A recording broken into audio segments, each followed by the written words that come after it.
Today's guest, in his final year at university, was asked to develop a project. So he decided to create a font that might be able to help dyslexics read easier. Unbeknownst to him, this font would go viral and is now used all over the world. Christian is now a dyslexic advocate, sharing his story and font to help improve the literacy outcomes for those with dyslexia. Welcome to the show this evening, Christian, who has dialed in all the way from Amsterdam. So welcome Hi. to the Dyslexic Show. Thank you for inviting me. So Christian, what was life like growing up for you in Amsterdam? I grew up near Amsterdam in a small village, and it was it was a little bit of a struggle for me because I moved from a school where they knew what dyslexia was to a school where they didn't know what dyslexia was. So that was a little bit of a hard one for me because the teacher didn't want to know what dyslexia was, and she just punished me and said, you need to work harder. So and we are talking about like 30 years ago, so not everybody knew like nowadays what dyslexia was. So how old were you when you were diagnosed? I was 7, and it was not through school, but my dad is a teacher, and he had a remedial teacher came by explaining him what dyslexia was, and my mother brought some coffee and some cooks, and she heard all the things, and she was like, okay, you're just describing our youngest son, and it sounds really like all the flags you are hitting. It's a really problem with our youngest son. Can you bring him and test him? And and that was like a relief for us to understand what is happening, why I didn't learn like my older brother and sister, and I was already like 2 years struggling really hard, like, okay, I'm too tired, or everybody is faster than me, why is that? And you're really doubting yourself, like, okay, what's wrong with me, why I'm not learning. In the beginning you think of all the excuses that you can make, and then like 6 months, then you know, okay, this is something else, but you don't know what it is. It's interesting. My mum was a teacher and is a principal, and so was my auntie in second. So my mum's primary and my auntie's secondary, and they couldn't see it either. It was 30 years ago roughly as well. Well, actually a lot young, maybe 30 years, 5 years ago. And you're right, it wasn't really something that was talked about then. No. How did your dad feel? Was he, because my mum was quite upset when I was diagnosed at 27. Did your dad have any feelings that he'd missed it?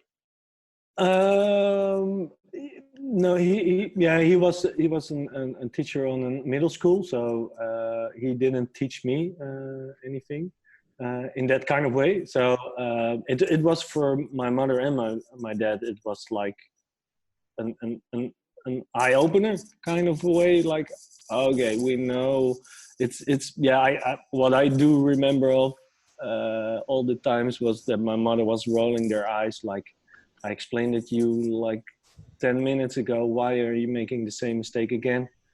And after that, it was more a change of attitude of my parents to me, like, okay, we know that you do your best, and we cannot ask for more. So that was what I remember of then. It was like changing the whole situation and understanding more, and also how my parents react on me while I was failing, And so does anyone else in your family have dyslexia or a learning disability? We have some strong suspicion of my grandpa. of my father's side. They were really arty kind of way. My grandmother was also a lot of painting, so we do think in that corner. But my brother and sister do not have any dyslexia or learning disability at all. We've got a few in my family, so it makes for interesting conversations around the table. Yeah, it's something that we not really talked about because it was not really familiar, and because of also I learned on school that I did not speak about it because otherwise the teacher would get angry, and my mother sometimes came to school and get angry to my teachers that it was unfair to punish me, but otherwise there was not really talked about.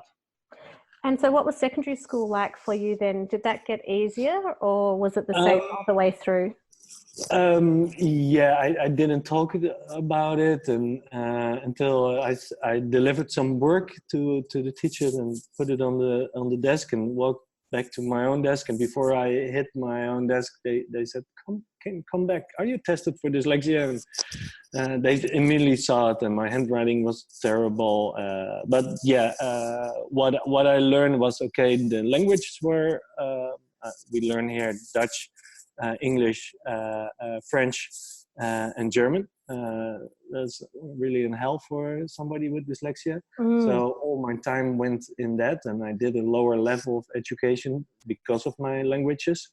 But all the other classes were really easy for me. And I draw a lot in my classes, so that was my way to focus on what they said in the class.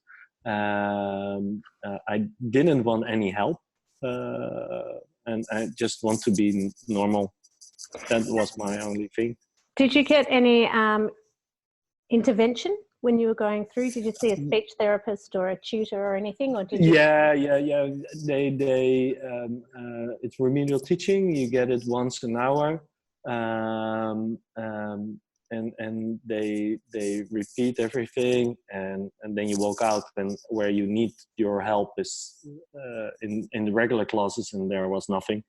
So I didn't like remedial teaching because it shows me what I already knew, where I was failing. So I came up with excuses like I made a drawing and I can make this on the wall here if you want. And there was somebody with two separate brains and a connector above it that it was not connecting well. What was thought of with dyslexia at the time, and the teacher was like, "Oh yeah, I really like it," and so I was around 6 or 8 classes that I could paint and not do remedial teaching, and the teachers were.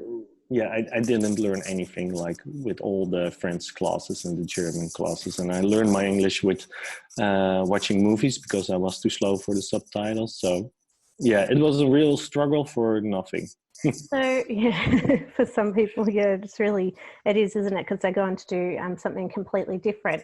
But I've interviewed another lady from the Netherlands, and she said it was much harder for her to learn Dutch than it was for her to learn English. So did you find that English was easier for you to learn than your native tongue? No. Like listening is no problem. So, but producing the words, sometimes I have words that I cannot, think of. But I've learned my English through the movies, but also from 2011 when a lot of media attention was drawn to the Dyslexie Fund, and I from there off on I daily get emails in English, a lot of emails, and also my first presentation in Dubai with TEDx was my first presentation. What was in English. What was successful in my whole life. So before that, I had Yeah, before That's that, amazing that you've taught yeah, yourself English like that. That's just phenomenal. It's phenomenal. I can't say that word. yeah, but it was the worst experience of my life. I was like, if somebody could hit me right now, unconscious, I would pay them before I Wow. went. Yeah, it was before that. I was on art school, and we had students from abroad, and they asked us to do presentation in English, and I did like 2 or 4 slides, and they said, okay, please switch to Dutch, because the English and the Dutch people do not understand what you're talking about. So yeah, and that was like what I learned, and then I was like, okay, I can use this. I never have to do it in English. Never knew what would happen in the future, but yeah. Yeah. Wow, that's amazing. So you went on from teaching yourself English to going through to university and then developing the dyslexic font. So how did that all come about for you? Yeah, I did first a lower level of graphic design school because of my middle school, and then I went to art school, and yeah, art school was like fabulous, like really good. No books, all practical work, conceptual work, and yeah, that was something that was really good until my last graduation year. There was a lady, and she said, you need to write your paper, and you need to read this book or book. It was really lousy copied papers in Times New Roman, in English philosophic text. Wow. And it was Christmas holiday, and I just start reading like 2 p.m. And I read just 1 or 2 pages, and I just fell asleep. That happens to Yeah, me too, reading journals for uni. It easily happens. yeah, And it's interesting you say that after 1 or 2 pages, because I find that too, if it's really, because I read a lot, yeah. non-fiction, fiction books and things, but when I have to read stuff for uni, I literally fall asleep after the first 2 pages. I thought it was just me. No, it was that hard, and yeah, Yeah. it's and then you wake up after 20 minutes, 30 minutes of sleep, Yep. and like, what the hell happened to me? And And then then I did you get tried it again. anxiety because you've lost all that time because you were trying to read? Yeah, I tried it to do it for a couple of days, and then I was like, I got like over 100 pages. I would not. I needed another school year to only read that. So it was far too much. So I like, yeah, what my parents always said: just do your best, and we cannot ask for more. And if it's literally a year more of reading, it's not happening for me. So I'm really not scared about that kind of thing. I just went to school and said it's not happening for me. And she said, could you make a little movie or something that explains me how it is to read with dyslexia? And yeah, image is the way to do it for me. So I did it in 2 weekends, and I made a movie, and she get really dizzy, and she understand it completely, and she was really happy. And so I came under my paper out. So I didn't have to do my paper in that kind of way. Yeah. And then I started with my graduation project. But I have always kind of an overview of that, like when I was on the middle school, you got your Robin reading, it's called in English probably. Everybody gets a turn in the class Ah, to yes. read. Out And loud, do you mean? out loud, Yeah. yes. Traumatic And times. yeah, but that was something like, I was really nervous when they started, and I knew that I was going to have my turn somewhere. And I was like, why am I nervous? This is because I cannot read well. I don't have to be shamed about that. I just read how I would read when I'm home alone. So I just stand up, and when I get my turn and I start reading, and everybody was reading like 10 sentences, and I was like in the middle of the second, and she said, okay, please stop, it's fine, I understand. So how did that make you feel? Because you had the courage to stand up and do it, which is so brave, because it used to terrify me. So, you know, that's really inspirational that you said, that's okay, yeah. I'm still going to do it. And then they shut you down. Yeah, you shut me down, but I never get any turn the whole year anymore. They were like, okay, we completely understand the situation. we don't have to confirm that again. So how did you feel? Were you annoyed because you'd had the courage to do it, or were you like grateful, okay, I don't have to do this anymore? No, I was like, okay, it's I'm honest, it's just the way I try to read. Like in elementary school, I tried to read as fast as possible, and I didn't understand what I read. And then in the text, there's say your name, and I just say your name and not my. I didn't say my name, so everybody was laughing, and I didn't understand what was happening. So, so that was for me like even like the English presentations, I learned it like, okay, just do it and don't get anxious or they understand what the situation is and they need to understand it and that's always your ticket out kind of way. So what were your peers like for you in school and university? Were they supportive, or did you find it hard? Were you bullied? In elementary school, it was really hard because they really punished me all the way. The middle school, they were much more relaxed. And yeah, they asked me like, "Are you tested?" and that kind of stuff. And I do think that my Dutch teacher give me some benefits of the doubt kind of way. She was really nice with looking through my stuff, through my work, and I do know that some teachers were like, okay, we understand it, and just like your history class reports, don't go through it and check all the typos. It's fine. Yeah. About the content and the content, not the yeah. That's what I used to say to one of my managers. Can you just tell me if you understand what I'm trying to say and whether the content is what you want, and then we can fix all the grammatical errors. Yeah, it's and nowadays you have all kind of tools to help you. So yeah, it's I don't. And on the other side, I'm emailing everybody that has dyslexia themselves. So it's well known that I have dyslexia. So it's I'm if the message is clear, it's fine. Yeah, that's right. If the message is clear, and I always say to my team, just come back to me if you don't understand.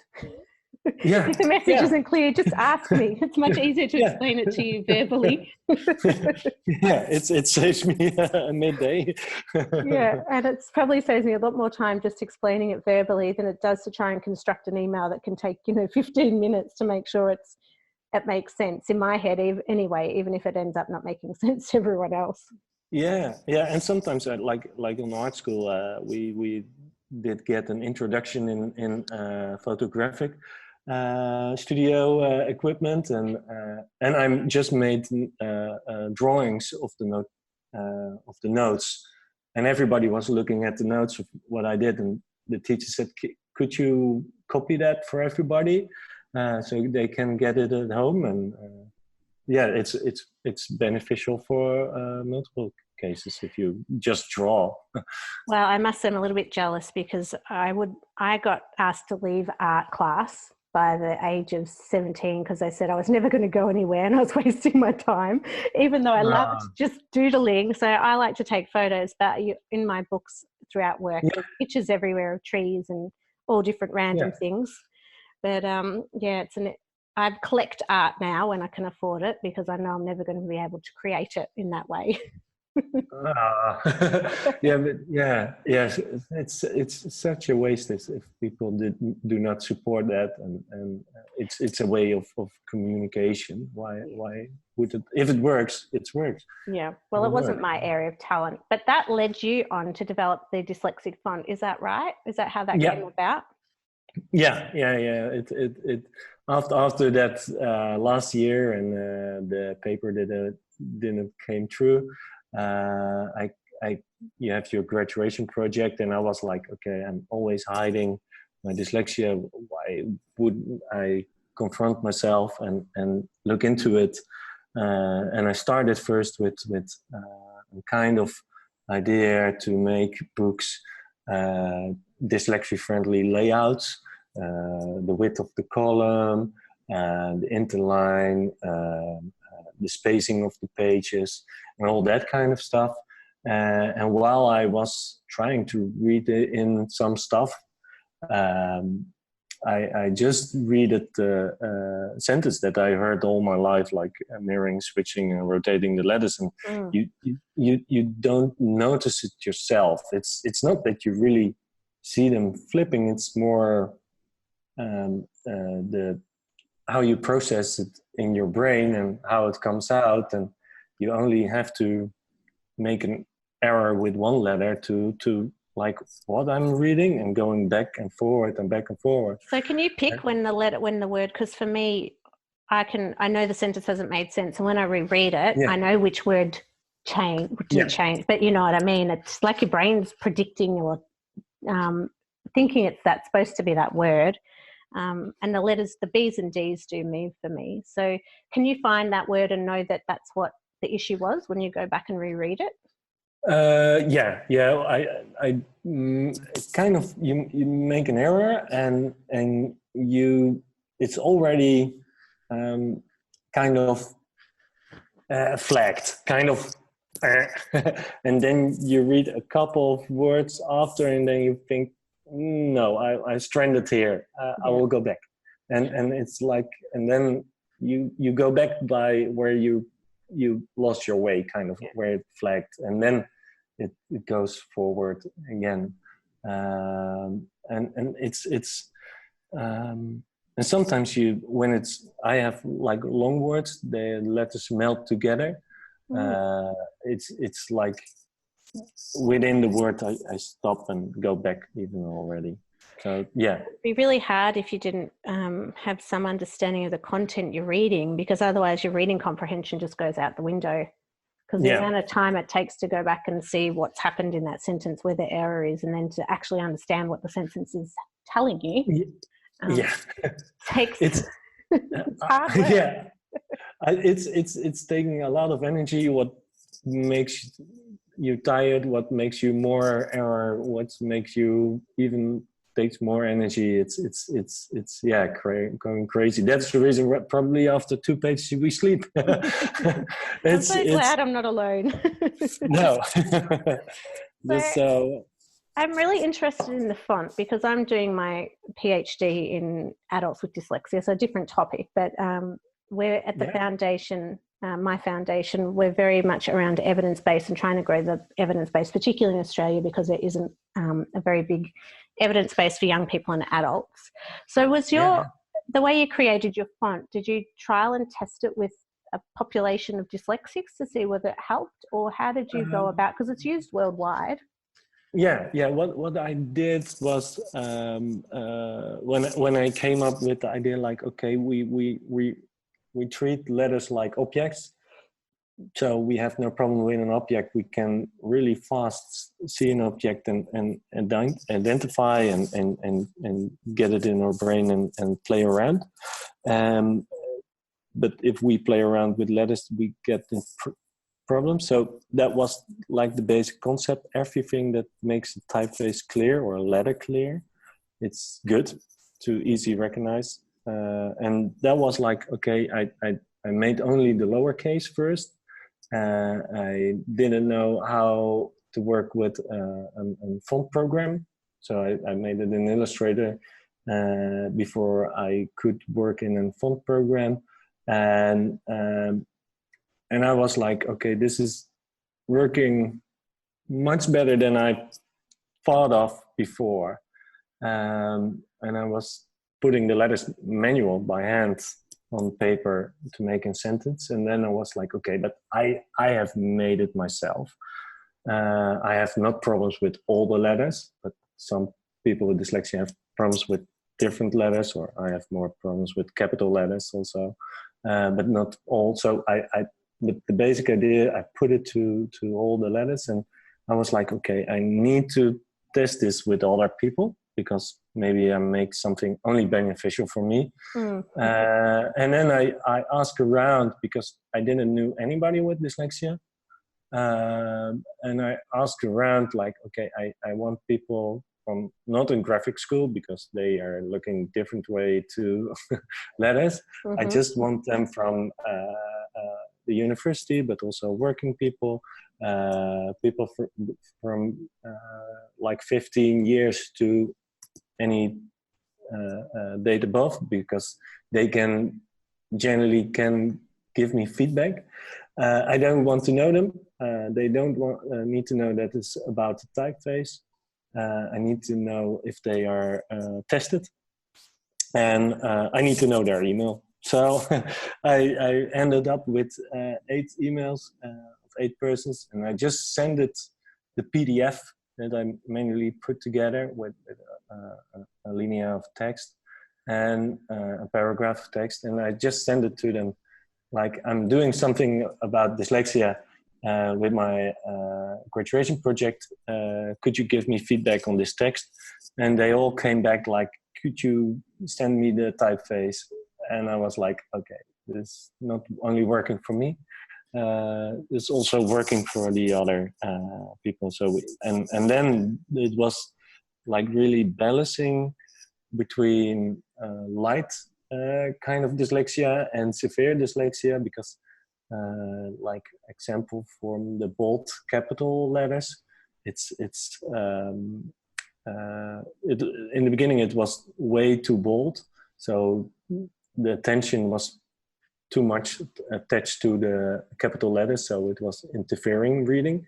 And when I made it smaller and smaller, the severe dyslexic were still like, okay, it's still pulling my attention, and of the severe dyslexic said, okay, it's right now, and the light dyslexic said, okay, it's still too heavy. So it was really balancing it out. But if you put the first version of my sketch and the last version, it's pretty similar. I see a lot of difference, but most people will not see the difference between them. So how did you know which letters to kind of, because I've had a look at the font online. Yeah. And how did you know which ones to make bold and which ones to capitalize? And is it just through people's feedback around what letters tend to move on the page? Or No, it was really what I did was like if you watch on my website, you see in letter D rotating and turning, and I tried to match them with twin letters. And if they matched, I switched them a little bit. And what I did was, what kind of method would you use to make difference between letters? And I was looking to handwritten letters, because most of the dyslexic keep on writing in handwritten letters attached to each other. Also because it's easy to disguise your error. There's an E, there's an R. It's pretty similar. It's also because of movement. And movement is something that you take away when you go to block letters. And a lot of dyslexic, and I did it also, try to read block letters, but then you write so slow and there's no movement in it. I went back to handwritten letters. Not pretty letters, but still handwritten letters. But that movement I used to differentiate the letters in the typeface itself. So after your 8 people, did you get a bigger sample size, or did you just build it on their feedback? Yeah. It was, of course, art school, and I graduated with it.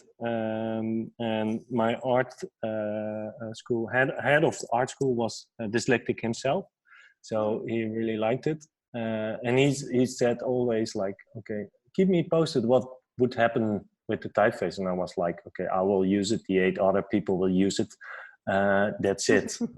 Yeah, it will Now be it's a on world my phenomenon. no, yeah, I will put it on my website and as a graduation project, and it's easy for me. I will start making logos and animations, and I will use it for my emails and reading online, and that's it. I didn't know that dyslexia was, learning disability #1 in the world. I literally thought that there were kind of 500 people in the Netherlands that had dyslexia or something. Because I never talked about it. I never met anybody else with dyslexia. I was literally like thinking that I was one of the few. To be honest, I didn't really know. When I was diagnosed at 27 after studying speech pathology, I didn't know anyone either. I think it was only because I started telling everyone and people started saying, oh, I know someone, or I know someone. I started to learn how epidemic it was, because I didn't know either when I first was diagnosed. Yeah, exactly. It's like I'm the only one with it. So and I never expected this to happen. So it was like the first couple of years, like when I did the graduation show kind of thing, it was really busy. I get a lot of people at my table, and I explained a lot, and there were a lot of dyslexic that said, we like it, and I was like, okay, that's it. And then like a month after, my hosting company of my website called me, and they said, you're 15 days over your traffic, you need to pay like 50 euros a day. And I said, I just graduate, I got no money at all. And I said, okay, but where's all the traffic come from? And there were a couple of people that had seen my graduation project and write an online article about it. And I was like, okay, maybe there are a couple of more people with dyslexia, maybe I can help a couple of them. And that went on in school, and I made a manual by hand. They ordered it, and I said, okay, I need to make a manual first. And that grew and grew until 2011. And then I won a prize that I didn't expect. There was some kind of car show, and they had an electric cars, little electric cars, and they said, we will bring this like ventral, or how you call it, CEO.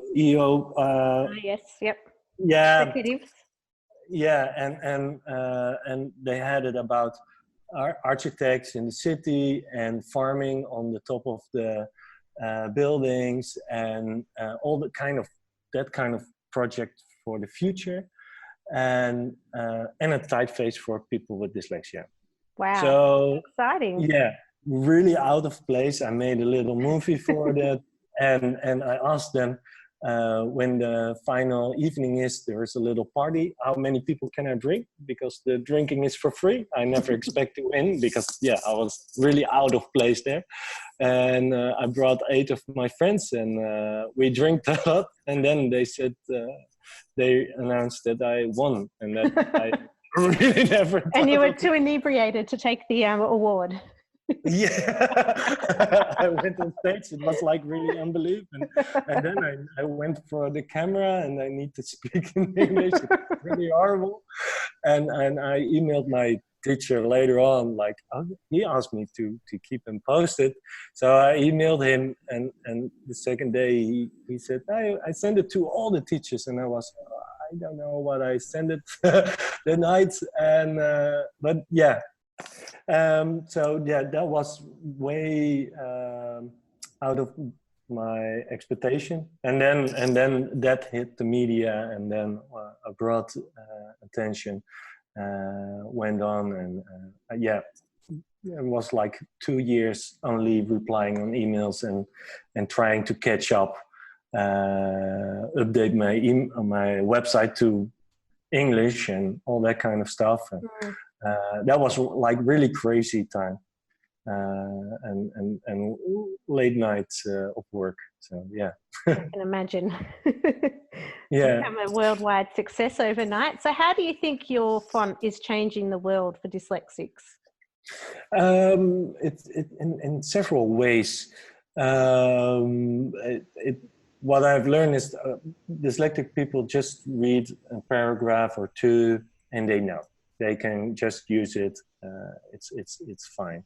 And but I need to explain, like, I think like 40-50% of my work is dyslexia awareness. Just tell their boss, tell their teacher, explain more.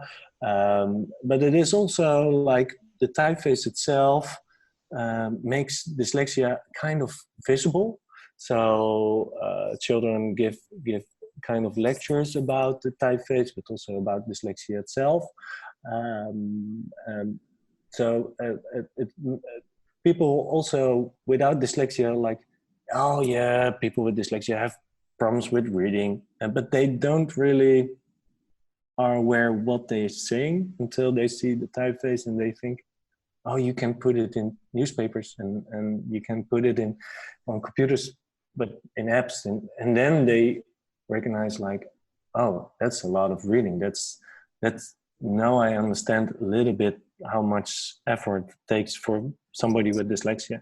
So it's like, for me, it's really doing some good in a way that what I was and you had also, like, I'm not the only one with dyslexia. Let somebody else with that is 7 and knows that they have dyslexia don't grow up with thinking that they are the only one and that they need to hide their dyslexia, and give them some confidence, I hope, and also, like, more focus on, okay, you got your reading part, but you're probably good in something else. Focus on that and try to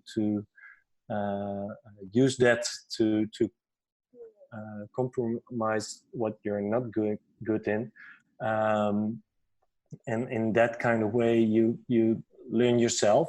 And what I'm doing nowadays is also, we're busy, like, you got 37 symptoms of dyslexia, what I never knew after I graduated, and I learned that I had 34 of them.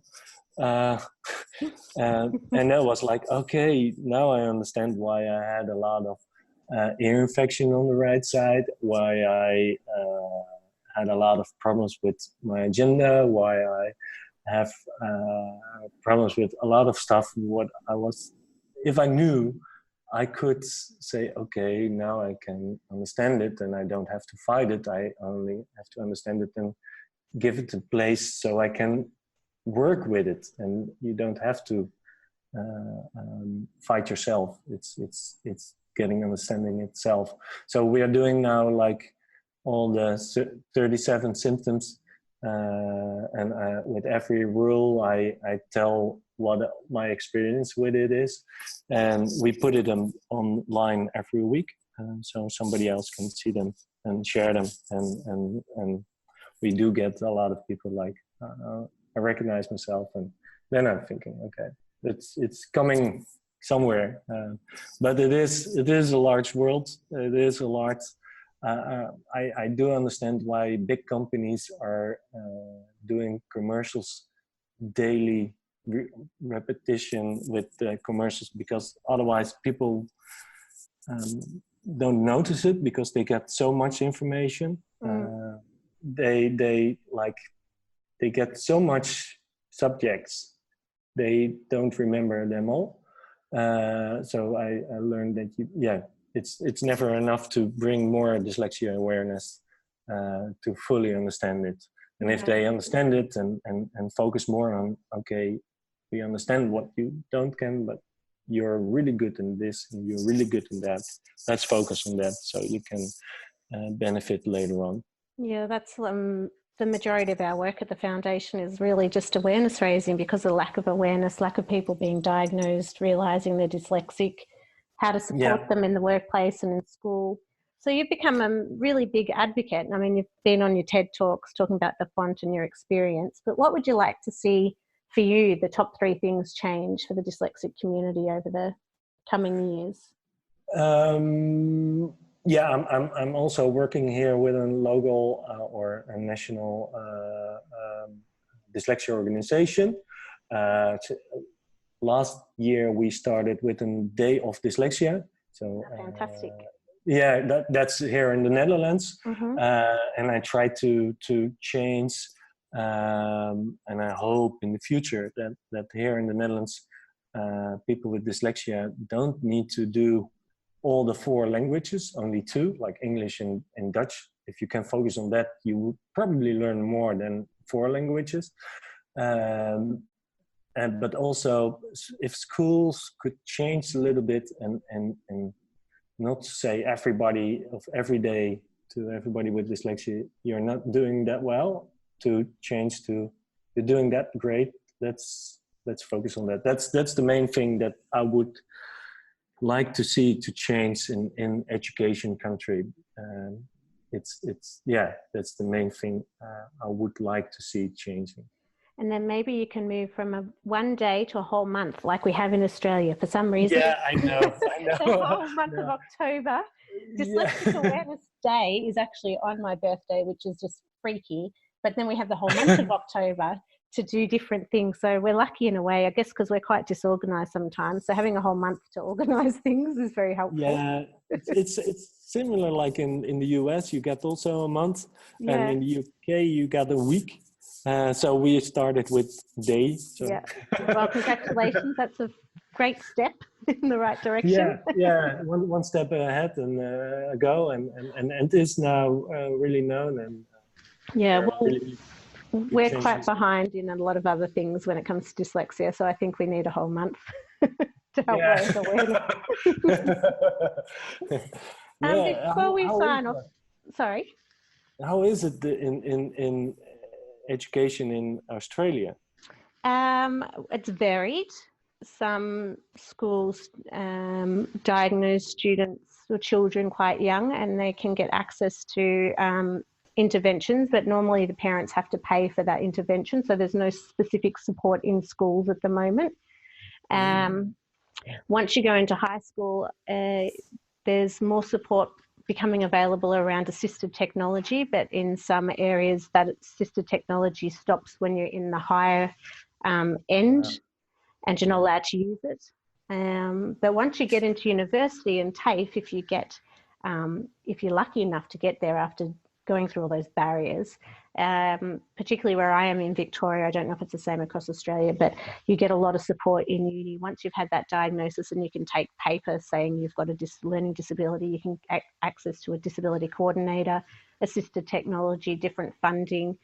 But it's children and young people having to get through all those different barriers to get to that higher education, which is the real challenge for them at the moment. It is improving. I spoke to someone from the UK last night, and he said that he's noticed that Australia's made leaps and bounds in the last 5 to 10 years.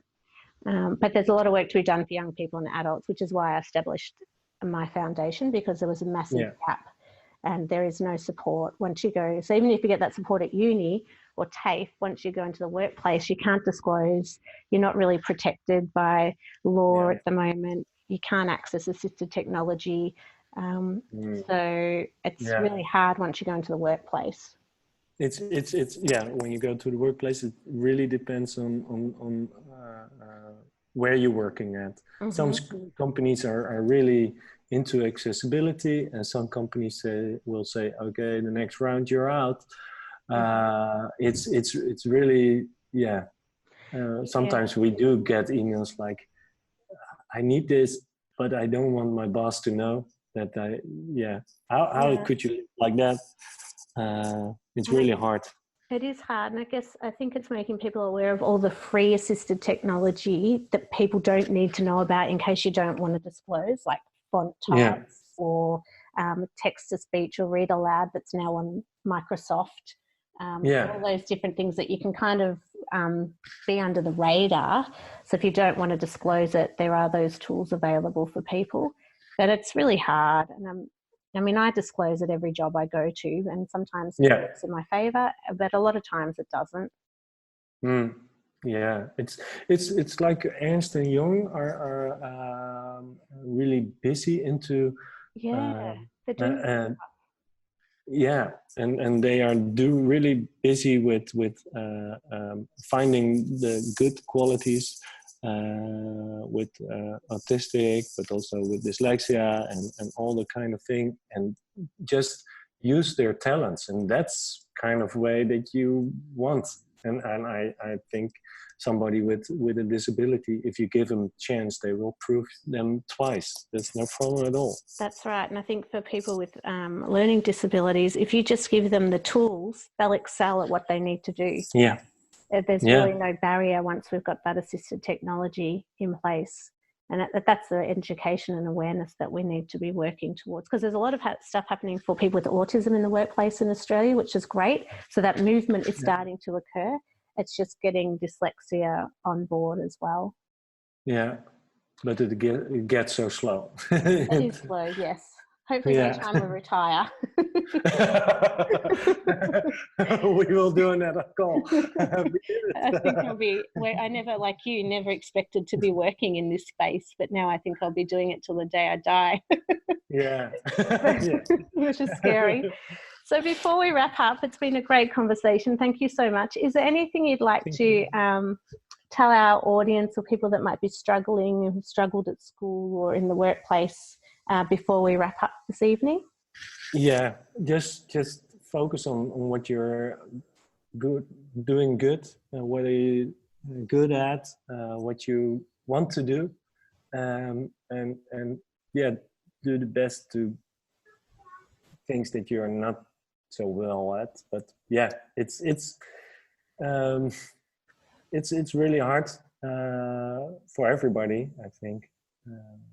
But just keep on going, and the people that are hard on you today will forget you another 3 years later. So don't remember them also. It's hard not to remember those people, isn't it? But I think but it would be nicer to remember the people that are nice to you and are helping you. Put them first. That's a great way to end the podcast. Thank you. And for our audience, they'll have all your details up on the website and how they can access your font as well. And all your information and your wonderful TED Talks in English. Your English is amazing. So congratulations. That is not an easy feat. So thank you so much for your time today, Christian. It's just been fantastic talking to you. Thank you for your time. If you'd like to find out more about Christian, his story, and the dyslexic font, head to the Dear Dyslexic website. Also, if you haven't already done so yet, make sure you sign up to our mailing list so you can keep up to date with all the work that we are doing at the Foundation. Head to deardyslexic.com. And don't forget, if there's anything you've heard today that you've found distressing, you can contact Beyond Blue 1300 22 4636 or Lifeline 13 11 14. Thanks for listening. Until next time, bye for now.